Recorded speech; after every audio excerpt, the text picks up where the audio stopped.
Hello everyone, welcome back to EM378 SI Online. Hope it's been a good start to the week for you guys. Yeah, we'll get started. WebEx, I'm sure you know this by now, but I'm going to keep talking about it because it's my job. Monday, Tuesday, Thursday, 6 and 5 Iowa time. If you want to see more practice problems, if you want to ask questions or anything related to fluid mechanics, that's where I'll be at. And um, I'm there to help out. So just let me know. Alrighty. So this is problem 8.71 out of your textbook, and we'll solve it. So as shown in the figure below, water bubbles up 3 inches above the exit of the vertical pipe attached to 3 horizontal pipe segments. The total length of the 0.75 inch diameter galvanized iron pipe between point 1 and the exit is 21 inches. Determine the pressure needed at point 1 to produce this flow.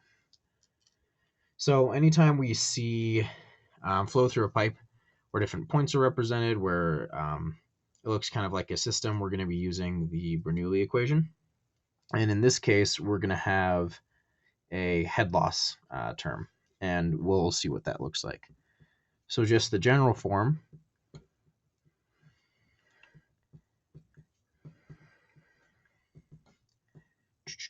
looks like, whoops, this. And this head loss here, when we're talking about it, is going to be a friction factor, length of the pipe, diameter of the pipe, velocity inside the pipe over squared over 2g. And then there's also going to be KL times V squared over 2g. And what this sigma KL is, it's a summation of losses that you're going to have due to connections in the pipe, entrances and exits, depending on what you're working with, or like if you have a globe valve or anything like that involved. And so these KLs are just specific values for different types of connections or valves. And if you're working with a 95-degree connection like this one here, KL is equal to 1.5. So we have 1.5 here, 1.5 here, and 1.5 here. So our sum of KL is just 3 times 1.5. So that's already this factor here of our HL, but we'll come back and use the rest of that later. So anytime we're working with a Bernoulli equation, we're going to have to pick the points that we want to work with to plug values into in the original Bernoulli equation. So they already have one for us, right? And then the other things that we're going to need, right, is we need the pressure to make this happen. So we're going to call this point up here at the top point 2. And then we also need a point in the pipe where we can find the velocity in the pipe, because we need that for our HL. We need that for our HL. And so we can use this point right here just at the exit, because we know the velocity just at the exit is going to be the same as the velocity that's happening inside the pipe. And we already know something about point 3, right? All right. So just as a way of writing things out, organizing our thoughts. So we're going to have pressure at point 1, 2, and 3, velocity, and then our z value, which is elevation. So I'm going to call pressure at point 1, pressure 1, which is what we're solving for. Pressure at 2, since it's open to the atmosphere, is 0. And then pressure at 3, because it's a free jet or open to the atmosphere, is also going to be 0. So that's nice. Velocity here, we don't know the velocity at 1, so we'll just call that velocity.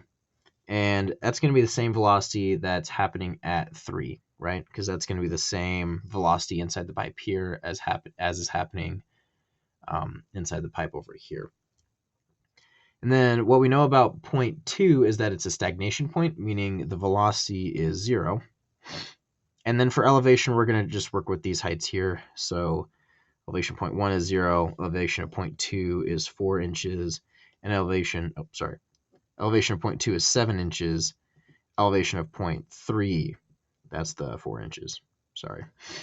So 7 inches and 4 inches for your elevation there.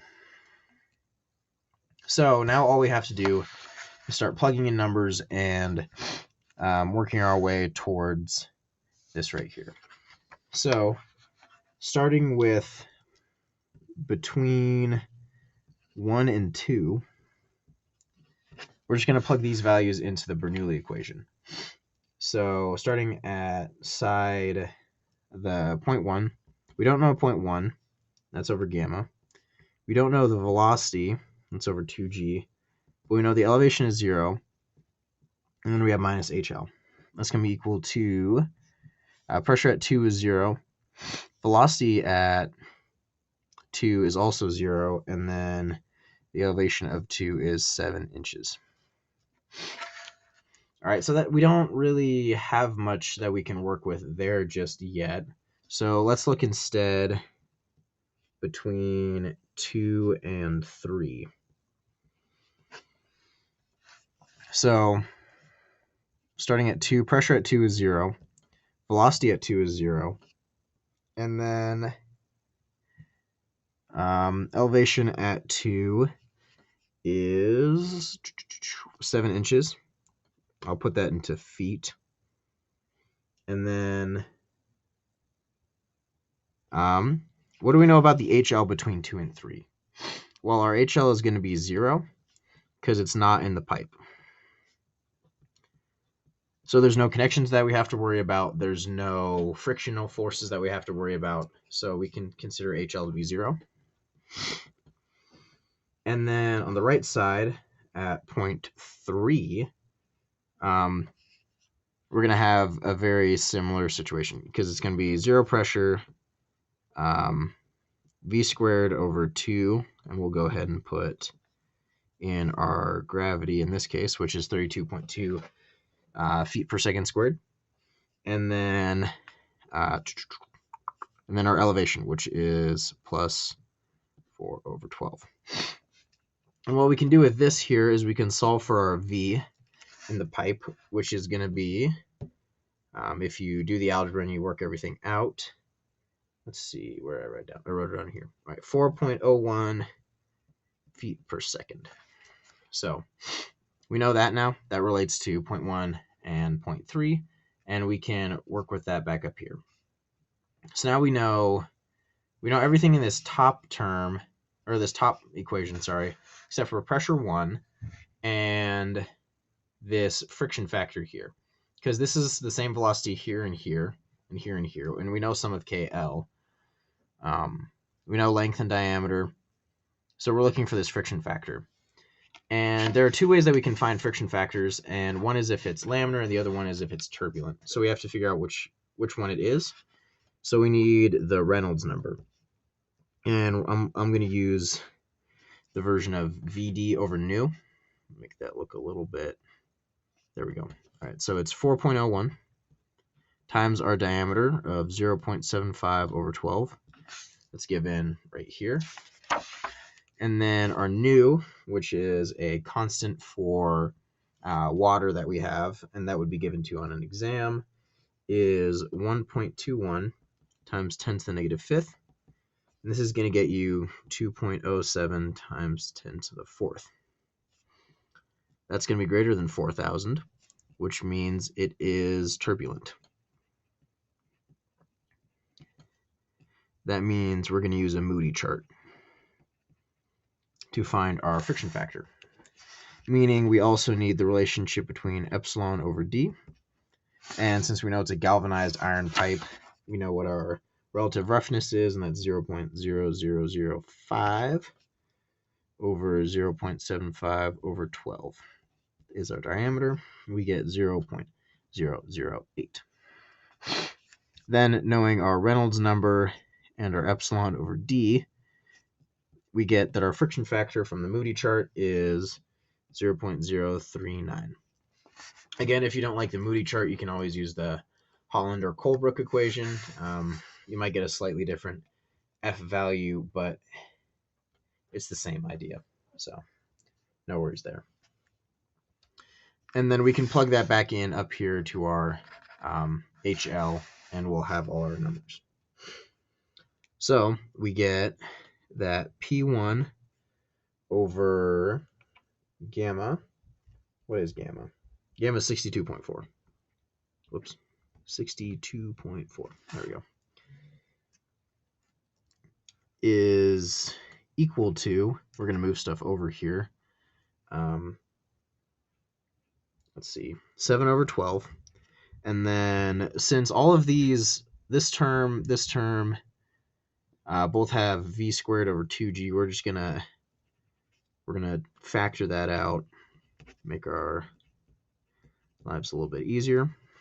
So factor out v squared over 2g from v squared over 2g, you get 1. And then plug in our f times L over D, so 0.039 times L, which is in inches, right? Inches, yeah. L is in inches, 21 inches. And our diameter is also in inches. And this is unitless, so we don't have to do any conversion there.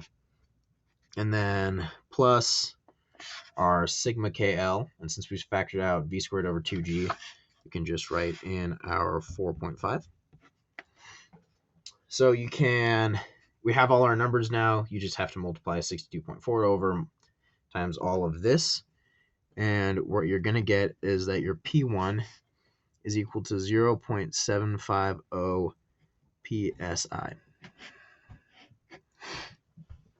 which is pretty reasonable for the pipe that we have. And I mean, you're not really doing much here. 3 inches isn't, it's what, like this much? This much? I don't know. Anyway, it's not a lot, and it's not a long pipe. So a little under a pound per inch squared it's a reasonable answer. So we're all good. Quick note before we finish things up here. Sorry, having issues. Exam 3. I know you guys have been waiting for this day. It is 4-21, which is a week from tomorrow if you're watching this the day it comes out. So heads up for that. We'll have a review session. I'm not exactly sure when that's going to happen yet. What that's going to look like is I'm going to have a WebEx time, and then also maybe upload a couple extra videos over the weekend. That way you guys can have that as you're going into week 14. It'll be a good time. There's not a whole lot left in this class. After this, we're going to do, let's see, what are we going to do in this class? Open channel flow and like lift and drag. And so, yeah, it'll be a good time. So let's finish this semester strong. Keep watching these videos. Keep watching lectures posted by Dr. Schaefer. They're all very helpful. I can't get to everything in these YouTube videos or in WebEx, so make sure that you're also watching these lectures. All right, guys. Have a good one. I will see you guys tomorrow in WebEx.